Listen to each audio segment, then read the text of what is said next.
سروی عجب ماهی عجب یاقوت تو مرجانی، عجب جسمی عجب عقلی عجب عشقی عجب جانی،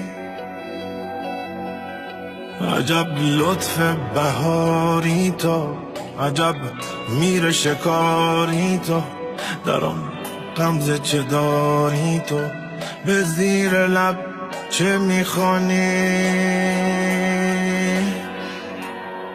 عجب حلوای قندی تو، امیر بی گزندی تو، عجب ماه بلندی تو که گردون را بگردانی. توی کامل منم ناقص، توی خالص منم مخلص، توی سور و منم راقص، من اسفل تو معلایی. عجب حلوای قندی تو، امیر بی گزندی تو، عجب ماه بلندی تو که گردون را بگردانی.